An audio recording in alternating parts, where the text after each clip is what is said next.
Hey everybody, to my complete surprise, this arrived in the mail today from Insta360.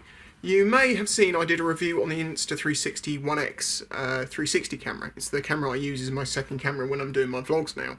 Well, they also make this, which is a tiny, tiny little camera, which isn't designed as a camera to, like, you know, for like YouTube or anything like that. This little camera records 15, 30 or 1 minute long clips, and you can take pictures as well. But the point about it is you've always got it with you and you can just click it and use it. I've seen a couple of reviews by some YouTubers that I watch, and I thought, that's an interesting concept. I wasn't expecting them to send me one, and out of the blue, ones had turned up, and I assume you'd like me to do a review through Insta360, so why not? Well, I guess first thing, we've got to get into it.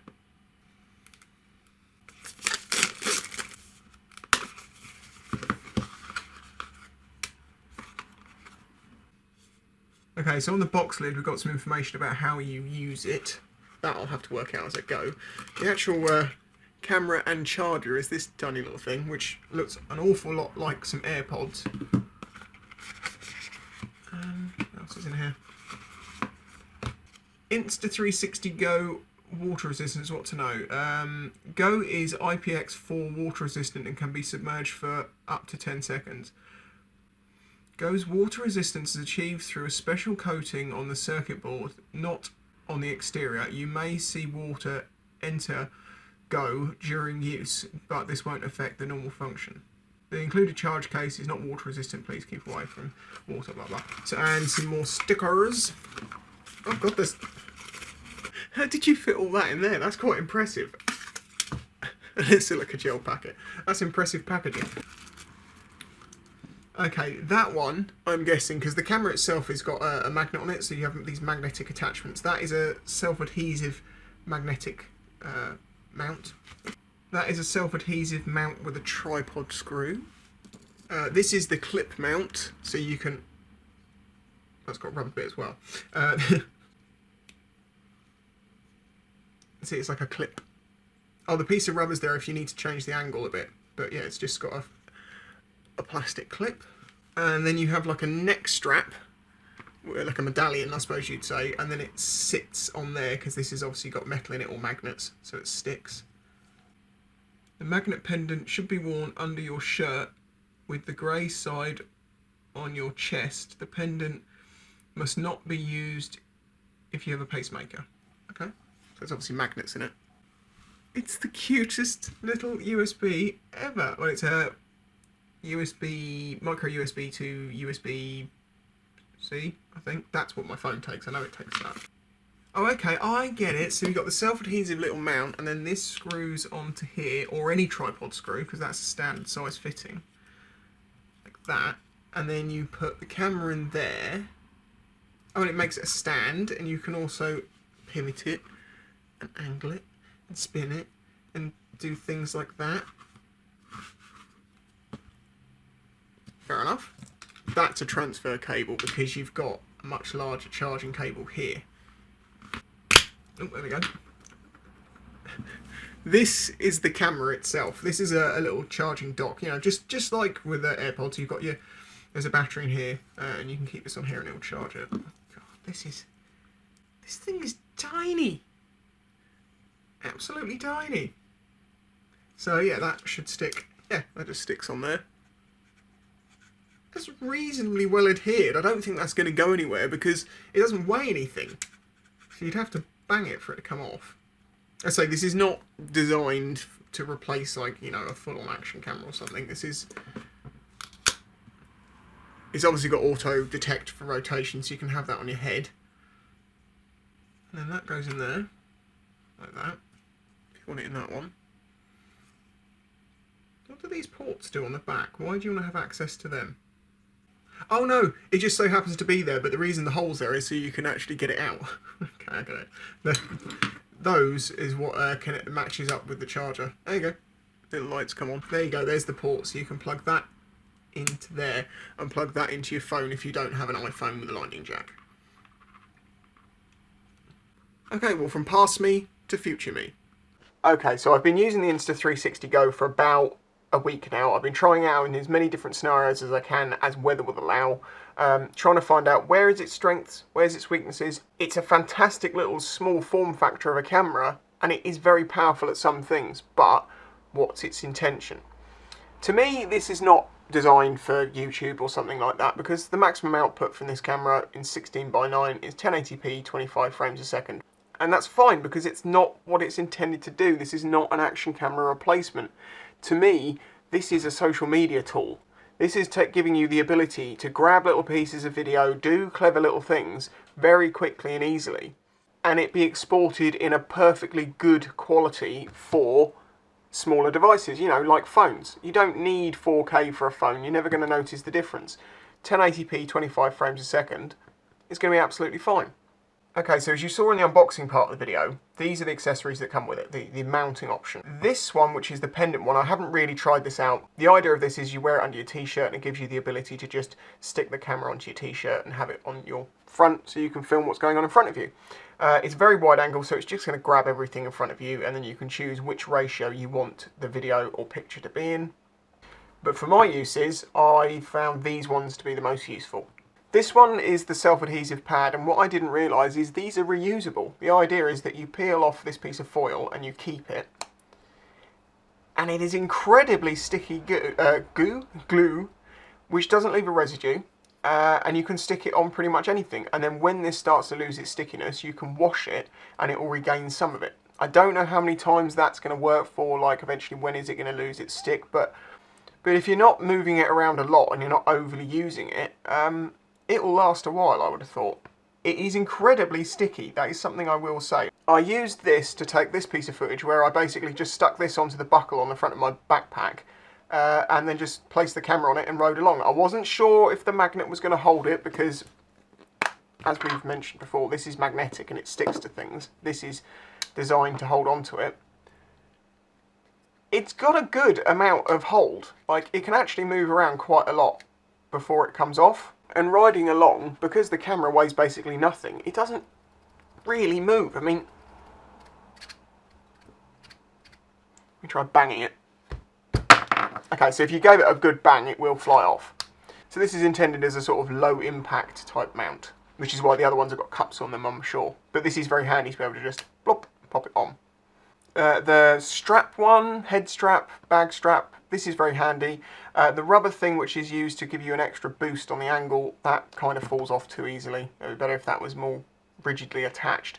But otherwise, this is very good. You can put it onto straps, you could put it onto a headband, you could put it on a multitude of different things, or anything that this will go round, to be fair. But obviously with this one being in a cup, this is going nowhere. It's held in strong enough.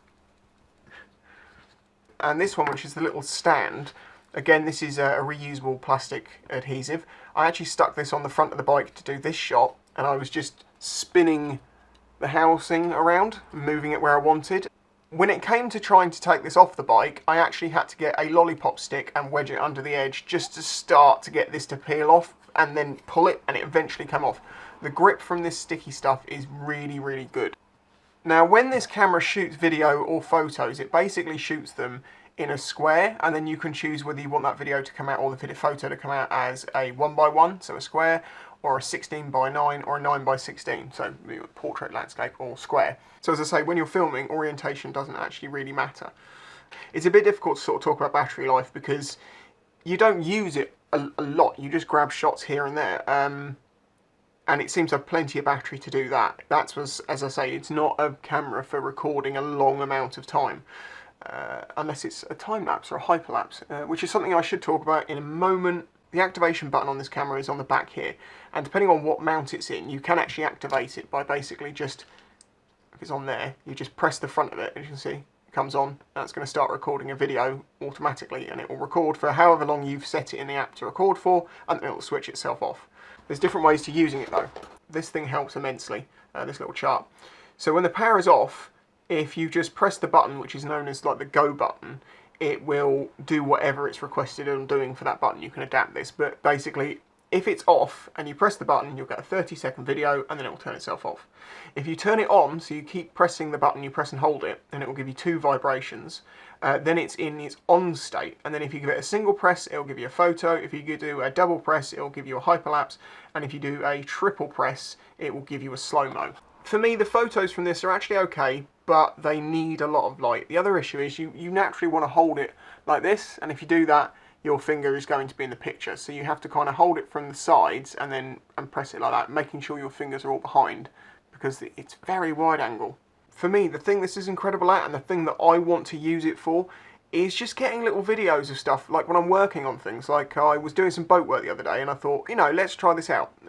First I stuck it like on the underside of a shelf, just magnetically, because without any of the mounts, forget all of that, I literally just had a shelf and I stuck it on, and I've got the canard wing from a AIM-9 Sidewinder missile here. You know, we can stick it on anything, and it'll just hold on magnetically. And then when I wanted to move over to the vise, I just took it off, plucked it off, just stuck it onto something with metal next to me, and it allowed me to move the shot around.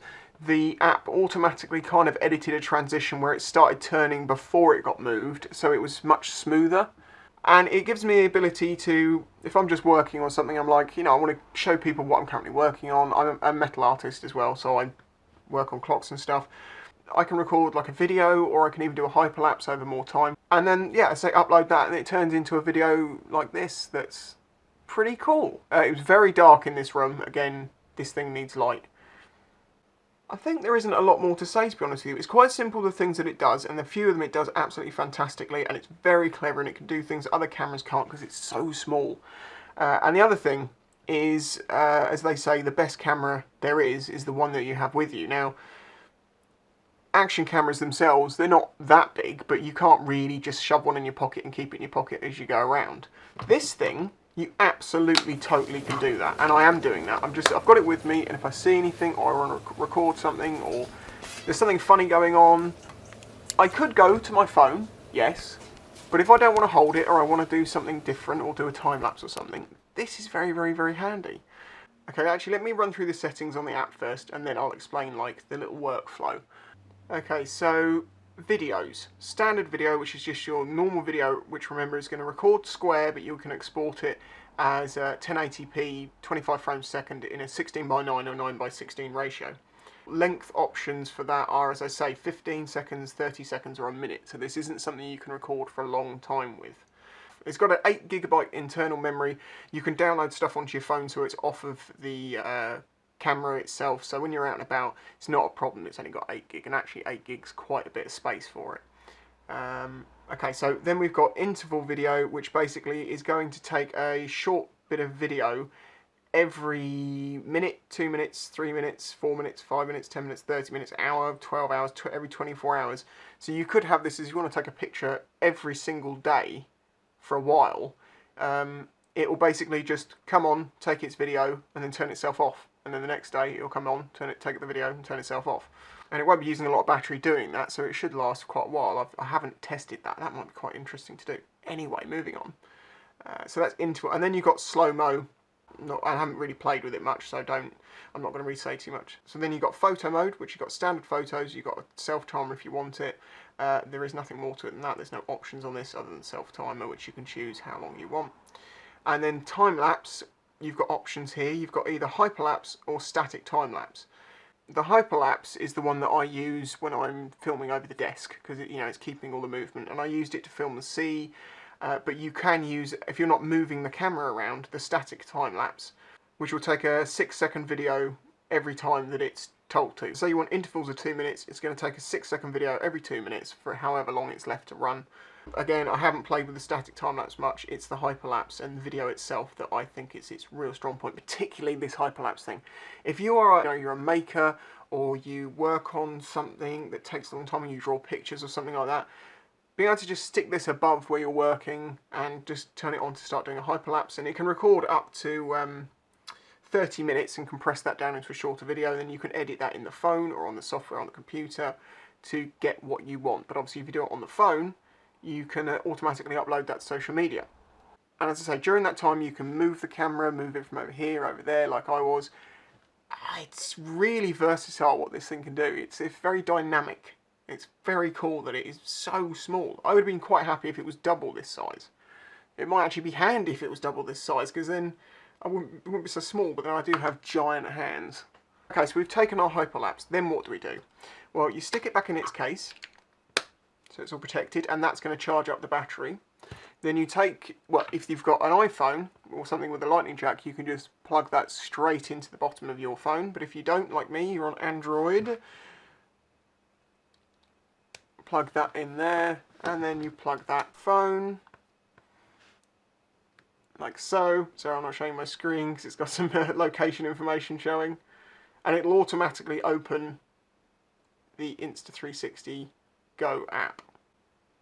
Which takes a moment. There we go. Okay, so now we are in the app. Okay, so it shows it's all connected here. You've got local, which is what's saved onto your phone, and camera is actually what's on the camera itself. Time lapse, hyperlapse, sorry, that one. You can flick through it here with the slider at the bottom. This is for just viewing at the moment, and that's it is 16:9. That is at 9:16, so it's the other aspect ratio. And 1:1 is just as a square. But if you want to edit this, well, then you need to save it onto your phone. So you click the download button, and it is now downloading it. We'll go back, and it can show us where it's downloading the file. While we're waiting for this to download, just want to say huge thanks for watching. If you want to hit that like button, please do. If you want to subscribe to see more stuff like this and lots of other stuff besides, please do that too. And if you really like the content of my channel, if you've been watching me a long time, you really like what I do, maybe consider supporting me through Patreon. It's just $1 a month. It really helps me continue doing this, and I'd massively appreciate it. You get videos 3 days early, you get to be part of the Q&As, you can private message me on all those sorts of things. There we go. So, as you can see here, it says, files downloaded, delete originals. So I can choose to delete the original off the camera here, and it's saved onto the phone. So we'll go to local, so we know we don't want to do that. And then we'll go to our hyperlapse file. You've got the slider at the bottom here. Again, you have your aspect ratio chooser here. And then you have the edit button. So that's the filters button. You can add different filters onto it, just like Instagram, and apply how much you want. Now this one you can choose to trim the start and stop point. I think I was having problems working out how exactly to use it, but I was able to get the start point where I wanted it, and then when I put it into Instagram I just trimmed it in there. You have a selection of music that you can use. I assume this is all copyright free, so you can just use it on whatever.